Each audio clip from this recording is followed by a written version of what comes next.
कि विनय व्यास मनो प्रकट हुए, जग को हित माधो कियो। पहिले वेद विभाग कथित पुराण अष्टादश, भारतादि भागवत मथित उद्धार्यो हरिजस। अब शोधे सब ग्रंथ अर्थ भाषा विस्तार्यो, लीला जय जय जेति गाय भव पार उतार्यो। जगन्नाथ इष्ट वैराग्य शिव करुणा रस भीजो हियो, विनय व्यास मनु प्रकट हुए, जग को हित माधो कियो। सिर्फ वेद व्यास जी महाराज हुए एक जिन्होंने अष्टादश पुराणों की रचना की। हमारे जितने भी आर्ष ग्रंथ हैं उन ग्रंथों की रचना की। वेद व्यास जी महाराज के बारे में आप सब जानते ही हैं। भागवत आदि जो अष्टादश पुराण हैं, महाभारत है, इनकी रचना वेद व्यास जी ने की। तो ऐसे ही इस कली काल में भी, तब द्वापर का अंत था, कली का प्रारंभिक चरण था, तो वेद व्यास जी का अवतार हुआ। अब इसी कली काल में श्री माधव दास जी को भी वेद व्यास जी का अवतार ही कहा गया कि उन्होंने अपने चरित्र से हम सबको एक शिक्षा प्रदान की। भगवान के जो भक्त हैं, रसिक जन हैं, उनके लिए एक मार्ग प्रदान किया। ऐसे श्री माधव दास जी महाराज जी के चरणों में वंदन करते हुए आइए उनके प्रथम पुष्प में हम प्रवेश करते हैं कि माधव दास जी कैसे इस मार्ग में प्रविष्ट हुए और कैसे उन्होंने ठाकुर जी को रिझाया। तो उनका जो प्रारंभिक चरण है, जहाँ से उनकी यात्रा प्रारंभ होती है अध्यात्म की, प्रभु प्रेम की जो यात्रा प्रारंभ होती है, एक साधारण गृहस्थ जीवन से उन्होंने इस भक्ति यात्रा को प्रारंभ किया है। तो नाभाजी महाराज लिखते हैं, माधो दास द्विज निज तिया तन त्याग कियो। माधो दास द्विज निज तिया तन लियो इन जानी जग, ऐसो ही व्यवहार है। लियो इन जानी जग, ऐसो ही व्यवहार। सुत की बढ़नी जोग लिए चित चाहत हो, सुत की बढ़नी जोग लिए चित भैया और ले दिखाई कर तर है, ले दिखाई कर तर। आती तजी दियोगे हबे सब पाले देह, ताती तजी दियोगे बे सब पाले देह। करे अभिमान सोई जानिए गंवार, आए नील गिरि धाम रहे गिरो सिंधु तीरा। अति मति धीर भूख प्यास न विचार, अति मति धीर भूख प्यास न विचार। माधो दास द्विज निज तिया तन त्याग कियो। तो श्री प्रियादास जी महाराज टीका करते हुए कहते हैं, माधव दास जी महाराज अपने गृहस्थ जीवन में अपनी दिनचर्या में थे और विचार कर ही रहे थे कि बालक का जन्म भी हो गया है। अब बालक का भार देकर, बालक जब बड़ा हो जाए, संतान जब बड़ी हो जाए, तो उसको जिम्मेवारी दे करके फिर आगे उत्तरार्ध का सोचना चाहिए। हमारे यहाँ की जो आर्ष परंपरा है यही है। जो 4 आश्रम बनाए गए हैं, एक आश्रम से दूसरे आश्रम से, दूसरे आश्रम से तीसरे आश्रम में, तीसरे से चौथे में, ये क्रम होना चाहिए। जैसे शरीर बदलता रहता है जन्म होने के बाद, बाल्यावस्था से लेकर युवा, प्रौढ़, वृद्ध, फिर अंतगति हो जाती है। तो शरीर एक जैसा तो रहता नहीं है, शरीर का क्रम भी बदलता रहता है। ठीक इसी प्रकार से जीवन तो बदलता ही रहेगा, लेकिन जीवन का लक्ष्य क्या है, इस लक्ष्य की और भी हमारा ध्यान होना चाहिए। जीवन मिला किस लिए है, हमें इस पर भी विचार करना चाहिए कि हमारा लक्ष्य क्या है। तो माधवदास जी विचार कर रहे थे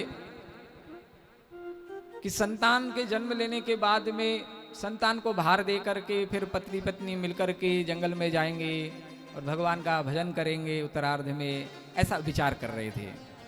और ऐसा प्रायः सब विचार करते ही हैं। आप सब भी विचार करते होंगे, जिनके लाला लाली घर में हैं, जिनका परिवार है, आप सब भी विचार करते ही होंगे कि अब बुढ़ापा आ गया है, अब धीरे धीरे बच्चों को जिम्मेवारी सौंप करके भजन करेंगे।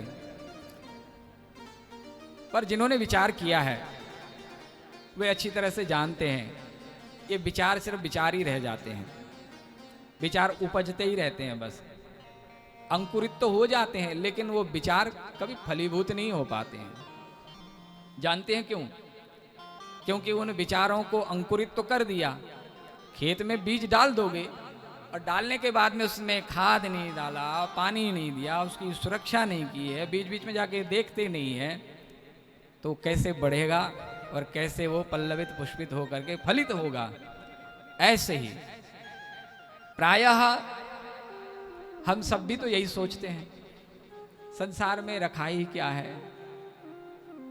सबकी जुबान पर एक ही बात होता है। अच्छा, ये बात भी तब आती है जब संसार देख चुके होते हैं, उससे पहले प्रायः किसी के जुबान पे नहीं होता है। देखने के बाद ये सबके जुबान पर ये बात रहती है कि अब संसार में रखा ही क्या है। लेकिन रखा ही क्या है करते करते उसी संसार में रमते रमते फिर संसार के सहित अपना भी अंत हो जाता है। माधवदास जी विचार करते हैं समय आएगा तो भजन करने चलेंगे, लेकिन जैसा सोचा था वैसा नहीं हुआ। और ये माधवदास जी का ये जो चरित्र है, इस चरित्र को सुनने के बाद में जो भी साधना के पथ पे चलने वाले जो साधक जन हैं, जो अनुरागी जन हैं, जिनके जीवन में कुछ लक्ष्य है, लक्ष्य पर ध्यान केंद्रित है, उन्हें विचार करना चाहिए कि इस चरित्र ने हमें क्या बताया है। उल्टा हो गया। माधवदास जी सोच रहे थे भजन करेंगे, लेकिन यहां तो उल्टा ही हो गया। तिया तन त्याग कियो। सोचे थे कि संतान को जिम्मेवारी दे करके भजन करने चलेंगे, इसके ऊपर भार डाल देंगे संतान के ऊपर, और वो भार उल्टा अपने सिर पर ही आ गया। कैसे आ गया? बोले कि पत्नी का देहांत हो गया, पत्नी चल बसी, तो अब बच्चे की जिम्मेवारी अपने ऊपर आ गई, संतान की जिम्मेवारी। तो माधवदास जी विचार करने लगे कि कहाँ तो मैं विचार कर रहा था कि भजन करने जाऊंगा, यहाँ तो सब उल्टा ही हो गया कि जिम्मेवारी अपने सिर पर ही आ गई है। अब बच्चा जब तक बड़ा नहीं होगा तब तक कैसे भजन करने के लिए जाएंगे? इसका लालन पालन पोषण भी तो होना चाहिए, इसकी रखवाली कौन करे? तो बोले लियो इन्हें जानी जग ऐसो ही व्यवहार है। बड़ा सोचने लगे कि सुत की बड़नी जोग लिए चित चाहत हो। मन में तो बड़ी चाहना थी कि सुत की बड़नी होगी, वे बढ़ेगा, उसको जिम्मेवारी देके भजन करने के लिए चलेंगे, लेकिन भैया और ले दिखाई करता रहे, और करतार ने तो कुछ और ही दिखा दिया।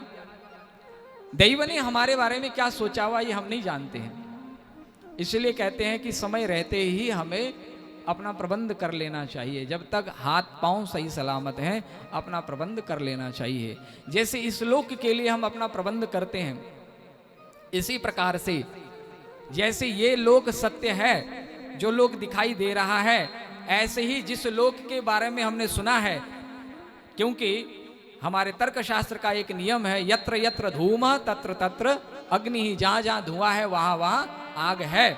तो जिसका कुछ नाम है तो मतलब नाम की सत्ता भी है, बिना सत्ता के नाम भी नहीं होगी। कारण है तो कार्य है, कार्य है तो कारण है। तो बोले कि जैसे ये लोक, जैसे जिस लोक में हम रहते हैं ये लोक है, इसी प्रकार से जिस परलोक की बात कही गई है वो परलोक भी है। तो इस लोक के बारे में तो हमने बहुत चिंतन किया, विचार किया, क्या हमने उस परलोक के बारे में विचार किया? इस पर भी थोड़ा चिंतन होना चाहिए। तो परलोक के बारे में विचार हम लोग नहीं कर पाते हैं। तो माधवदास जी महाराज ने विचार किया था कि परलोक के लिए हम चिंतन करेंगे, लेकिन यहाँ देव ने कुछ और ही दिखा दिया। तो माधवदास जी ने जब ऐसा देखा तो ताते तज दियो गेह बेई सब पाले देह, करे अभिमान सोई जानिए गवार है। बोले कि मैंने तो सोचा कुछ और था, हुआ कुछ और, अर्थात दैव के विधान में कुछ और है, हम चाहते कुछ और हैं, होता कुछ और है। जब दैव ने ही सब कुछ करना है, देव के विधान में है, तो जिसका संकल्प लिया है उसकी पूर्ति होनी चाहिए। जो हमारा लक्ष्य है, लक्ष्य की ओर दृष्टि होनी चाहिए। आगे क्या होगा उस परमात्मा के ऊपर छोड़ दो। हम तो व्यर्थ में ही अहंकार करते हैं, हम व्यर्थ में ही गुमान करते हैं हम ऐसा कर लेंगे, हम वैसा कर लेंगे, लेकिन होता कुछ भी नहीं है। जैसा हम सोचते हैं बहुधा ऐसा हो नहीं पाता है। ये सोच, ये भक्ति मार्ग की सोच है।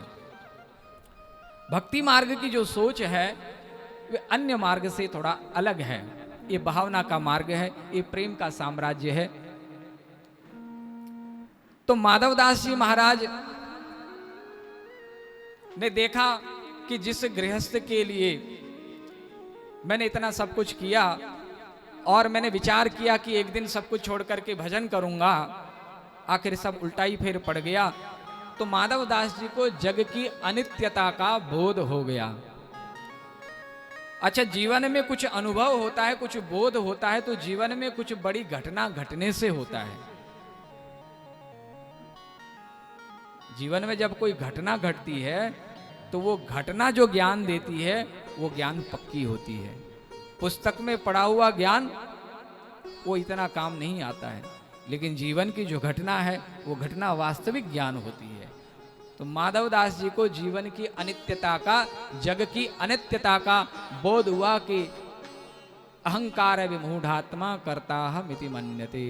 जो अहंकारी है वही यह सोचता है कि मैं ऐसा करता हूँ, मैं ऐसा करूँगा, मैंने ऐसा किया था, मैं ऐसा सोचता हूँ, मैं जो सोचूंगा ऐसा होगा। ऐसा होगा नहीं होगा ये हमारे हाथ में नहीं है। संसार की अनित्यता का बोध, जैसे अभी मैंने कहा कि जीवन में कुछ घटना घटती है तो घटना से कुछ बोध होता है। एक प्रसंग आपको सुनाऊं इसी प्रसंग के क्रम में ही, कि माधवदास जी को जीवन की अनित्यता का बोध हुआ और आगे चल करके यही बोध उन्हें वैराग्य प्रदान करता है। तभी तो हम उससे डरते हैं कि भाई आज करेले की सब्जी मत बनाना, हम करेले की सब्जी नहीं खा सकते। हमें पता है कि रसगुल्ला, गुलाब जामुन, रसमलाई, रस भरी, नाम लेते ही मुंह में पानी आता है। हमको ज्ञान है तो हम उसकी ओर आसक्त होते हैं। जिस चीज का बोध होता है उसके प्रति या तो आसक्ति होती है या उसका त्याग होता है। बिना ज्ञान के आसक्ति बोध नहीं होती है। लेकिन वास्तविक बोध यह है कि संसार के प्रति जो हमारी आसक्ति है उस आसक्ति से हमारा पिंड छूटे। एक बार की बात है, आप सब कथा जानते ही हैं, बुद्ध का चरित्र जानते ही हैं। बुद्ध पहले जब राजकुमार थे तो उस अवस्था में उन्होंने कुछ दृश्य देखे थे। घर से बाहर निकलने नहीं दिया जाता था। और पहले राज खानदान में जो परंपरा होती थी, अपनी अपनी परंपराएं, मर्यादाएं, कुछ अनुशासन, बच्चे को बाहर का वातावरण नहीं दिखाना चाहिए जब तक वो प्रौढ़ ना हो जाए, परिपक्व ना हो जाए। अभी तो उनकी युवावस्था भी परिपक्व नहीं थी। घर से बाहर निकले कि कितने समय से बाहर घूमने नहीं निकले, किसी बहाने से बाहर घूमने निकले तो उनको कुछ दृश्य दिखाई दिया। 3 दृश्य दिखाई दिए। एक वृद्ध पुरुष को देखा, हाथ में छड़ी लेते हुए, लाठी लेते हुए एक वृद्ध पुरुष जा रहा है। एक रोगी को देखा और एक शव को देखा कि कोई व्यक्ति मर गया है और उसको लेकर के लोग जा रहे हैं। ये 3 दृश्य देखे तो 3 दृश्य को देख करके, इस घटना को देख करके बुद्ध का जीवन बदल गया। उन्होंने आकर के पूछा कि यह क्या है। अपने मंत्री के साथ जब गए थे तो उनसे पूछा, यह जो मैंने देखा यह क्या है? आज तक तो मैंने देखा नहीं, न मैंने घर में किसी ऐसे वृद्ध बूढ़े आदमी को देखा, लाचार बूढ़े आदमी को, न रोगी को देखा और न किसी शव को देखा। ये 3 घटनाएं ऐसी थी, जीवन में प्रथम बार दर्शन किया था। तो उन्होंने कहा, मंत्री ने कहा कि राजकुमार, ये कोई नई बात नहीं है, तो सबके जीवन में घटनी है। एक दिन आप भी बूढ़े हो जाएंगे, एक दिन आपको भी रोग व्यापेगा, और एक दिन जिस प्रकार से इस शव को उठा के ले जाया जा रहा है, ऐसी आप और हमको भी उठा के ले जाए। विचार करने लगे, बोले जब यही गति होनी है तो किसके लिए ये राग द्वेष, किसके लिए नरसंहार, किसके लिए इतना प्रपंच? तुरंत ही निर्णय लिया कि नहीं, वास्तविकता क्या है, सत्य क्या है, इसका अनुभव होना चाहिए। ये तो सत्य नहीं है, ये सच नहीं है, जो दिख रहा है ये सत्य। तो उस सत्य की खोज में बुद्ध अपने घर का त्याग करते हैं और निकल जाते हैं। कालांतर में उनको बुद्धत्व की प्राप्ति हुई है। संसार की अनित्यता का बोध किसने कराया? घटना ने कराया। माधवदास जी को घटना ही वैराग्य की ढाल प्रदान करती है। ऐसे ही जिस प्रकार से बुद्ध को उस घटना ने बुद्धत्व प्रदान किया। लखनलाल जी महाराज मानस में, लखन गीता में केवट से कहते हैं, भगवान राम जानकी और लखनलाल जी के सहित जब वन के क्रम में जब रात को निवास करते हैं श्रृंगवेरपुर में, उस समय रात्रि के समय में भगवान और जानकी जी तो विश्राम में चले गए। लखनलाल जी का व्रत था कि विश्राम नहीं लेना है 14 वर्ष तक, तो रात्रि में दोनों की वार्ता हुई। तो निषाद राजगुह ने, उस केवट ने पूछा, ये तो इनके लिए विधाता ने अनुचित किया, ये इनके भाग में नहीं है। ये वन में रहना, कंदमूल खाना, तृण पत्तों पर सोना, ये तो हमारे अधिकार का विषय है, इनका विषय नहीं है। ये भाग्य ने कैसा पलटवार किया। तो उस समय लखनलाल जी ने एक बड़ी ही सुंदर बात कही, जिसे लखन गीता के नाम से गाया जाता है। लखनलाल जी बोलते हैं, जोग वियोग भोग भल मंदा, जोग वियोग भोग भल मंदा, जोग वियोग भोग भल मंदा, जोग वियोग भोग फल मंदा, हित अनहित मध्यम घम फंदा, हित अनहित मध्यम भ्रमवंता, जन्म मरण जह लगे जग जालो, जन्म मरण जग लगी जग जालो, जन्म मरण जह लगे जग जालो, जन्म मरण जह लगे जग जालो, संपत्ति विपत्ति कर्म अरु कालो, संपत्ति विपत्ति कर्म अरु कालो, जोग वियोग भोग भल मंदा, हित अनहित मध्यम भ्रम फंदा। योग वियोग हित अनहित सुख दुख जो भी यहाँ प्राप्त होता है, यह सब कर्म के अधीन में है। भगवान राम के साथ में जो घटना घटी है कर्म के अधीन में है। मेरे साथ जो घटना घटी ये कर्म के अधीन में है।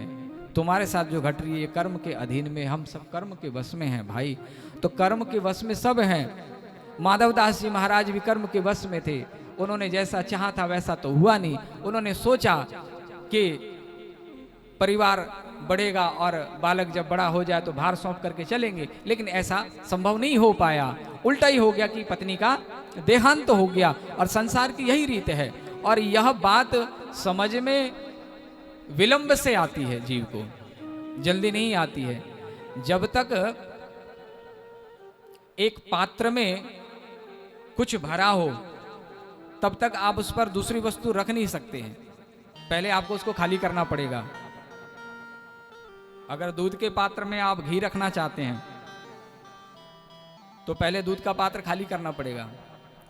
ऐसे ही हमारे इस पात्र में जो संसार भरा हुआ है, पहले इसको निकालना पड़ेगा हमें। जब तक ये अंदर भरा हुआ जो जन्म जन्मांतर का जो राग है, जो जन्म जन्मांतर की जो तृष्णा है, ये तृष्णा जब तक बाहर निकल करके नहीं जाएगी तब तक दूसरी वस्तु इस पे आ नहीं पाएगी। उसी को निकालने के लिए ही ये सत्संग का क्रम है। उसी को निकालने के लिए ही संतों का संग है। उसी को निकालने के लिए ही शास्त्रों का अवलोकन है। और उसी को निकालने के लिए ही शायद जब इन चीज़ों से भी समझ में नहीं आए तो भगवान उसके जीवन में कोई न कोई घटनाक्रम को अथवा तो उसके अपने कर्म के अनुसार, उसके अपने प्रारब्ध के अनुसार जब कोई घटना घटती है तो उस घटना को घटने से फिर यह क्रम बन जाता है कि आगे उसको जो होना चाहिए वो होने लगता है। तो यहां जग की अनित्यता का बोध श्री माधवदास जी के प्रथम चरण में गृहस्थ जीवन में यह उनको होना जरूरी है। जब तक अनित्यता का बोध नहीं होगा। एक बार की बात है कि एक राजा संतों में बहुत प्रीति रखता था।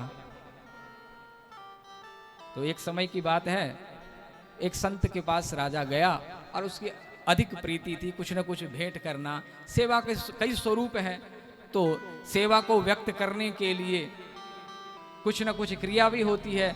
तो कुछ मोहरे लेकर के उनके पास संत महापुरुष के पास राजा गए और जाकर के वंदन किया, प्रणाम किया। फिर भेंट में उन्होंने वो मोहरे उनको जैसी देने लगे तो वो जो संत महापुरुष थे उन्होंने कहा, राजन इसको दूर हटाओ, दूर हटाओ। तो वो एक जगह स्थिर हो गए। वो सोचने लगे कि आज तक किसी भी महात्मा ने मुझे दूर हो जाओ नहीं कहा, और इनका दूर हो जाओ। बोले कि महाराज ऐसा क्यों? बोले मुझे इसमें बदबू आती है, तुम दूर रहो, दूर हटो, मुझे बदबू आती है, इसमें भी बदबू आती है, तुम में भी बदबू आती है, इसलिए मेरे से दूर हटो। राजा को बात समझ में नहीं आई। सजा करके थाली में सजा करके स्वर्ण जटित थाल है और उसमें हीरे पन्ना जवाहरात जितने भी आभूषण हैं संत के चरणों में जाकर के भेंट करूं, अपनी सेवा अर्पित करूं। लेकिन तो यहाँ उल्टा ही क्रम हो गया कि उन्होंने तो फटकार लगा दी कि मुझे बदबू आती है, ये जो तुम पदार्थ लेकर के आए हो इनमें से भी बदबू आती है और तुम में से भी बदबू आती है। अब बोले कि इनमें से क्या बदबू आती है ये समझ में नहीं आया, मुझ में क्या बदबू आती है ये भी नहीं समझ में आया। अब ज्यादा प्रश्न कर भी नहीं सकते थे। बोले समय आने पर तुमको बताऊंगा कि बदबू क्यों आई। लौट आए तो उनके यहां जाना आना था ही राजा का। एक समय की बात है, उन महापुरुष ने राजा को अपने साथ में लेकर के घूमने के लिए, नगर घूमने के लिए निकले। और नगर घूमते हुए एक ऐसी बस्ती में पहुंचे जहां पर केवल चर्म का काम होता था, चमड़े का काम होता था। उस चर्म की बस्ती में पहुंचने पर जहां चमड़े का ही काम होता है, तो अब जहाँ चमड़े का ज़्यादा काम होता है तो चमड़े की बदबू आएगी वहाँ। तो जैसे उस बस्ती में दोनों प्रवेश किए हैं तो राजा को तो बदबू आने लगी। राजा नाक पकड़े, कभी संत की ओर नज़र फेरे कि ये कहाँ लेकर के आ गए। अब कह कुछ नहीं सकते, लेकिन बर्दाश्त नहीं हुआ तो आखिर में कहना ही पड़ा। बोले महाराज हमको बहुत बदबू आती है। बदबू आती है? हमको तो कोई बदबू नहीं आती। बोले आपको कैसे बदबू नहीं आ रही है? हमको तो बहुत जोर की बदबू आ रही है, नाक हमको सांस लेना मुश्किल हो गया, हमारे तो ऐसा लग रहा है जैसे प्राण ही निकल जाएंगे। तो बोले अच्छा तुमको ही बदबू आ रही होगी, यहाँ तो किसी को बदबू नहीं आ रही हमको लगता है। तो वहाँ नगरवासी जो थे उनसे पूछवाया। बोले आओ। एक से पूछा तुमको यहाँ बदबू आती है? बोले नहीं आती। दूसरे से पूछा भाई तुमको बदबू आती है? बोले नहीं आती। तीसरे को पूछा, जिससे पूछो कहते हमको तो कोई बदबू नहीं आ रही। राजा से कहा तो किसी को बदबू नहीं आ रही, हमको भी नहीं आ रही। बोले महाराज ये तो रोज इसी नगर में रहते हैं और इनका काम ही यही है, तो इनको बदबू कैसे आएगी? ये तो रहते इसी में, खाते इसी में, सोते इसी में, तो बदबू कहाँ से आएगी? तो अभ्यास में आ गए हैं। बोले अच्छा ये तो हमें मालूम नहीं था कि तुमको इतना बड़ा ज्ञान है, तुम तो बहुत बड़े ज्ञानी निकले। खैर वहाँ से राजा को लेके आए और अपनी कुटिया में लेके आए। बोले राजन वहाँ ले जाने का कारण था, मैं जानता हूँ कि वहाँ बदबू आ रही थी, लेकिन मैं तुम्हारे मुख से ही सुनना चाहता था। और तुमने कहा कि क्योंकि ये रहते यहीं, खाते यहीं, सोते यहीं हैं, सारी क्रियाएं यहीं होती है, इस नगर में ये बस चुके हैं, रम चुके हैं, इसलिए इनको अब बदबू अभ्यास में आ गई है। तो राजन उस दिन मैंने आपसे कहा था ना कि आपके शरीर से बदबू आती है, आपके इस थाल में लाए हुए स्वर्ण पदार्थों से, आपके रत्नों से, आपके धन में मुझे बदबू आती है। उसका कारण यही था कि तुम इस संसार में रमे हुए हो, रचे पचे हुए, तुम्हें यही अच्छा लगता है, इसी में खाना सोना पीना मर जाना, बस तुम्हें संसार के अतिरिक्त कुछ नहीं दिखता है, भोग विलास इसी में डूबे पड़े हुए हो तुम। आगे क्या करना है, आगे का क्या मार्ग, इस पर तुमको कुछ विचार ही नहीं है। इतना समय हो गया मेरे साथ रहते रहते, फिर भी तुमको कोई होश नहीं, तुम बेहोशी में पड़े हुए हो, तुमको बदबू नहीं आ रही है इस संसार से। अपने आप से भी बदबू आनी चाहिए कि तुम कहाँ किस कीचड़ में पड़े हुए हो। राजा को संत की बात समझने में देर नहीं लगी, चरणों में लोटपोट हो गए। बोले महाराज आपकी बात अब मुझे समझ में आ गई। उनके चरणों में वंदन किया और राजा को भी वैराग्य की प्राप्ति हुई। ठीक इसी प्रकार से यहाँ भी जग की अनित्यता का जैसी बोध हुआ, तो अनित्यता का बोध होने से श्री माधवदास जी महाराज को जग से वैराग्य उत्पन्न हुआ।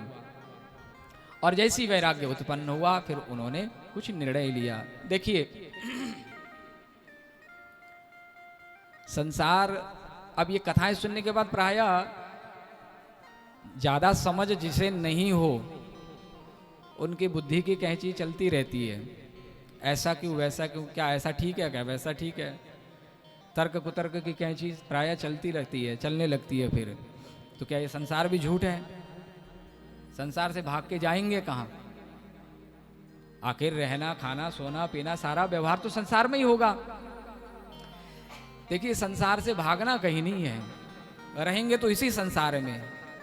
त्रिशंकु तो हम बन नहीं सकते कि ना नीचे के रहे ना ऊपर के रहे, बीच में लटके रहे कि संसार छोड़ दो। रहना तो इसी संसार में है। हम संसार में रहे वो गलत बात नहीं है, लेकिन संसार हम में रहे वो गलत बात है। तो हम में संसार न आ पावे, अर्थात हमारे मन में संसार न बस जाए। पूज्यपाल श्री डोंगरे जी महाराज अपने भागवत रहस्य में लिखते हैं, प्रायः हम बोलते हैं ना कलयुग आ गया, कलयुग आ गया। देखो कैसा जमाना आ गया। कलयुग तो हमेशा आता ही रहेगा और जाता ही रहेगा, कलयुग नहीं आया है। कलयुग खराब नहीं है, हमने कलयुग को दोष दिया। कलयुग खराब नहीं है, जबकि हमारे भागवत में तो कलयुग को और 4 युगों में अति श्रेष्ठ कहा गया कि इसी कली काल में जितने जल्दी साधन बन सकेगा अन्य कालों में कभी भी नहीं बन पाएगा। कलयुग खराब नहीं है, हमारा कलेजा खराब हो गया है, हमारा कलेजा काला हो गया है। हमारा कलेजा काला नहीं होना चाहिए। रहे तो हम इसी संसार में, लेकिन संसार अपने मन में ना बैठा ले। जब ऐसा होगा तभी आनंद आएगा। अर्थात संसार में रहते हुए तृष्णा का जो प्रभाव है, उस तृष्णा के को प्रभाव से हम बचे रहे। बात गड़बड़ कहाँ होती है कि जो हमारे अंदर जन्म जन्मांतर की जो तृष्णा बैठी हुई है, ये तृष्णा रूपी डाकिनी हमें अंदर से डसती रहती है। तृष्णा जानते हैं किसे कहते हैं? 3 फन वाली जो नागिन है उसको तृष्णा बोलते हैं। एक तो 1 फन वाला हो गया, 2 फन वाला, 3 फन, जैसे 7 फन तक की, कितने फन तक के सांपों का वर्णन किया जाता है। बोले ऐसी एक 3 फन वाली नागिन है जो डसती रहती है। सुत वित लोक ईषणा तीनी, एक पुत्रैषणा, एक लोकैषणा और एक वित्तैषणा। ये 3 ही इच्छा प्रायः मनुष्य की रहती है, जो ये इच्छा इसको प्रतिपल मारती रहती है। कौन सी? पुत्रैषणा अर्थात संतान की इच्छा। एक ये प्रबल इच्छा होती है। दूसरी प्रबल इच्छा क्या होती है? संतान अपने पास में है तो फिर उससे धन की इच्छा रहती है, जिसे बोलते हैं वित्तैषणा। अच्छा धन आ गया, अब तो संतुष्ट होना चाहिए, खूब पैसा है, खूब साधन है हमारे पास में, तो अब तो संतुष्टि आनी चाहिए। फिर भी संतुष्टि नहीं आती, फिर एक और असंतुष्टि जन्म लेती है जिसका नाम है लोकैषणा। अर्थात अब इस लोक में मेरा नाम भी हो जाए, 4 लोग मुझे जानने लगे, पहचानने लगे। ये तृष्णा को बाहर निकाल करके जब तक नहीं फेंकेंगे तब तक किसी भी साधक का कल्याण किसी भी काल में होने वाला नहीं है। निकलेगा कैसे ये? तो बोले गुरु शुश्रूषया भक्त्या सर्वलब्धार पड़े न च संगेन साधु भक्तानां ईश्वराराधने न च। संत महापुरुषों का संग करने से जो भगवत भक्त जन हैं, संत महापुरुष हैं, ऐसे महापुरुषों का संग करें जिनकी तृष्णा शांत हो रही है, शांत हो चुकी है, जो तृष्णा से उपराम हो चुके हैं, जिनकी लगन केवल परमात्मा में लगी हुई है, जिनका ध्येय केवल परमात्मा प्राप्ति का ध्येय है। ऐसे जो संसार की वासनाओं से निरस्त, जो वासनाओं से जो विमुख हैं, ऐसे पवित्र अमलात्मा विमलात्मा जो संत महापुरुष हैं, ऐसे का संग करने से, क्योंकि संग जैसा किया जाता है रंग वैसा ही चढ़ता है जीवन में, तो संग करते समय यह ध्यान देना चाहिए कि हम संग किसका कर रहे हैं। माधवदास जी का संग अब तक संसार का संग था। संसार की कुछ न कुछ वासना मन में थी, संसार के प्रति शायद रुचि थी, मन में भले ही परमार्थ की परलोक की चिंता थी, लेकिन संबंध तो संसार के साथ में था ही। और जहां संबंध होता है उसके अणु परमाणु उसके विचार तो बनते ही हैं। लेकिन कुछ संग मिला, संत महापुरुषों का संग मिला, कुछ भगवत कृपा, कुछ दैवीय कृपा, और श्री माधवदास जी महाराज के मन में एक स्फुरणा जगी है। माधवदास जी को वैराग्य हुआ, और जैसे ही माधवदास जी को वैराग्य हुआ, माधवदास जी ने घर का त्याग कर दिया। ताते तजी देव गेह, माधवदास जी ने घर का त्याग कर दिया। माधवदास जी बोले कि अब मैं ये विचार करता रहूं कि पत्नी तो मर गई, अब एक ही संतान है, उसका भार मेरे ऊपर, मैं भी इसका त्याग कर दूंगा तो इसका लालन पालन कौन करेगा, ये तो अन्याय हो जाएगा। तो बोले कि ऐसे विचार करूंगा फिर तो संतान बड़ी हो जाएगी, तो उसके बाद में फिर शादी विवाह का चिंतन बनेगा कि चलो अब विवाह करके ही निकलूं। जब विवाह हो जाएगी, बहुरानी घर में आ जाएगी, तो फिर कहीं ऐसा ना हो कि और आसक्ति बढ़ जाए, फिर और संतान का फिर लोभ जग जाए कि चलो अब पोता हो जाए, फिर उसके बाद में निकलेंगे, फिर पोते को लालन पालन पोषण कौन देखेगा। संसार ऐसे ही तो बंधता है। आप लोग भी तो प्रयत्न करते होंगे ना, मंदिर में आके रोज भगवान से बोलते होंगे कि बस इतना हो गया, इतना हो गया, अब नहीं करना, है ना। ठाकुर जी से बहुत बोलते होंगे आप लोग भी। घर में भी मन में विचार आता होगा कि बस सब कुछ देख लिया, अब कुछ देखना बाकी नहीं रह गया, प्रभु अब तो कोई रास्ता बना दे, अब तो हम करेंगे, कुछ भजन करेंगे। प्राय हम सुनते हैं, हमारे पास भी जो सज्जन महापुरुष आते हैं मिलने के लिए, तो प्राय यही सुनने को मिलता है, महाराज जी कुछ नहीं रखा संसार में, कुछ नहीं रखा है तो रह जाओ यहीं। अरे महाराज जी बच्चे घर में राह देख रहे होंगे, बहुत देर हो गई है, तो कुछ भी नहीं रखा, फिर घर की भी चिंता है। तो कहने में बड़ा स्वाद आता है, लेकिन करने में स्वाद नहीं आता है, करने में फिर करेला ही लगता है। तो ताते तजी देयो गेह, अब जो है माधवदास जी ने छोड़ दिया, क्योंकि जो जग मरता देखिए त्यों ही आपुन देख, श्री बिहारी दास आलस भजो भजो राम को भीष। तो माधवदास जी ने संसार का परित्याग कर दिया और चल पड़े श्री जगन्नाथपुरी की ओर। तो आइए माधवदास जी अपने घर से अब पुरी की यात्रा के लिए निकल पड़े हैं। तो जब तक वो यात्रा कर रहे हैं, उस यात्रा क्रम में हम भी माधवदास जी के पीछे पीछे भगवान का भजन करते हुए उन्हीं का अनुगमन करते हैं।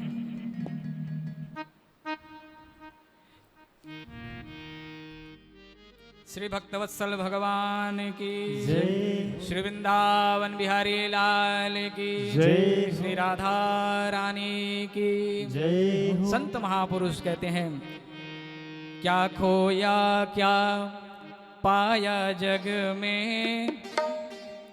महापुरुष कहते हैं कि तूने अब तक क्या खोया क्या पाया, इस पर कभी तूने विचार किया। आज तक हमने शायद इस पर विचार नहीं किया। तो बोलते हैं कि यही विचार करना है कि आज तक जो तुमने जोड़ा है वो क्या तुम्हारे लिए सही था, और जो जोड़ना चाहिए था वो जोड़ा कि नहीं जोड़ा, इस पर विचार करो। तो इसीलिए गाते हैं संत महापुरुष, क्या खोया क्या पाया तूने, ये जग झूठी माया है। क्या खोया क्या पाया तूने, ये जग झूठी माया है। क्या खोया क्या पाया तूने, ये जग झूठी माया है। क्या खोया क्या पाया तूने, ये जग झूठी माया है। जग में जिसको अपना समझे, जग में जिसको अपना समझे, मूर्ख वो तो पराया है, मूर्ख वो तो पराया है। क्या खोया क्या पाया तूने, क्या खोया क्या पाया तूने, ये जग झूठी माया है। ये जग झूठी माया है।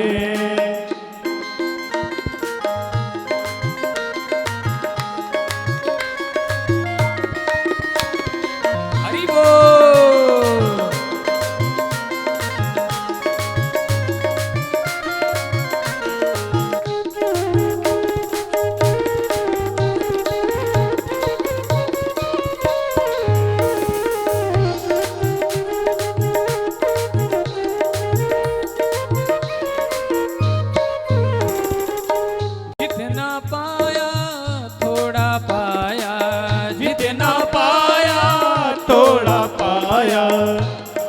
जो पाया गया है वो बहुत थोड़ा पाया है।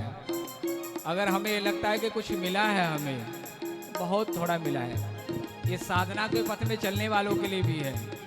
कभी कभी ऐसा भी होता है कि हम जिस साधना के पथ में चलते हैं, कुछ छोटे छोटे अनुभव होने लगते हैं, कुछ थोड़ा थोड़ा स्वाद मिलने लगता है, तो हमें लगता है कि बस इतना ही है। लेकिन रसिक जन कहते हैं कि यही मत अटक जाना, इससे आगे बहुत कुछ है। इसलिए थोड़ा धैर्य रख करके आगे बढ़ते चलो, थोड़ा संभल करके चलो।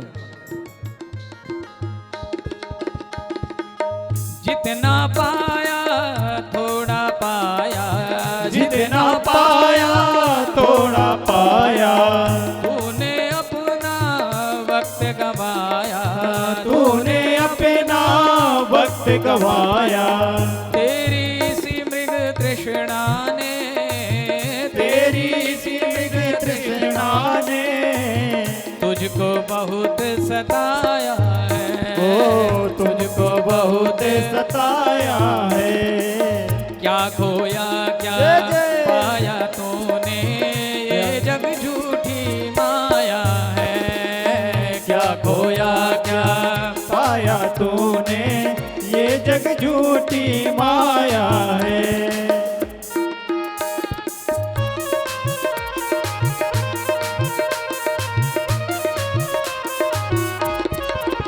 बाके बिहारी लाल की।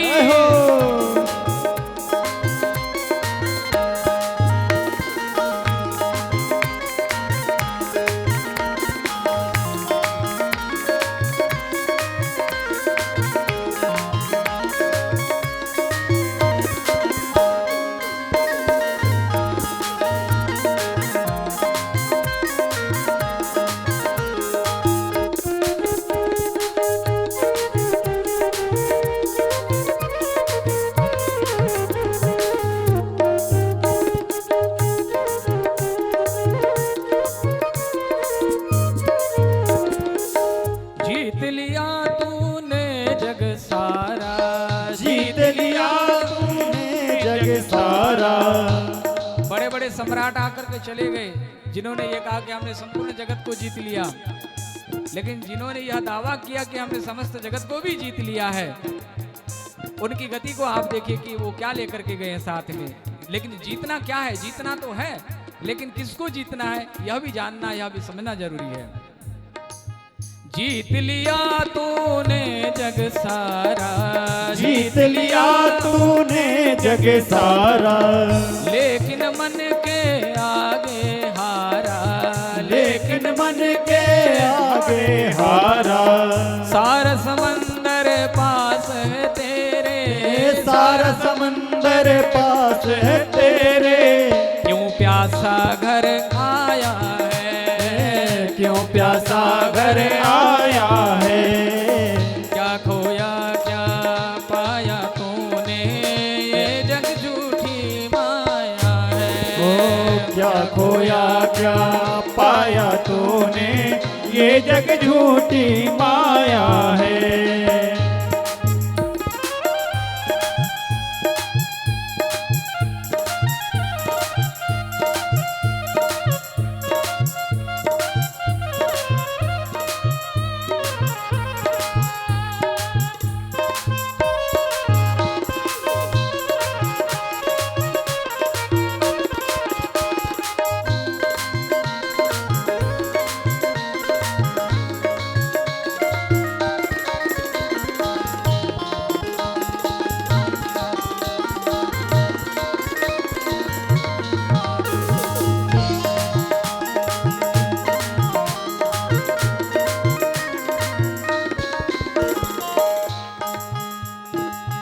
जीवन सार उसी ने पाया, जीवन सार उसी ने पाया। दुख को जिसने गले लगाया, दुख को जिसने गले लगाया। इतनी बात समझ ले रे बंदे, इतनी बात समझ ले बंदे। एक वही नाम सहाया है, एक वही नाम सहाया है। क्या खोया क्या पाया तूने, क्या खोया क्या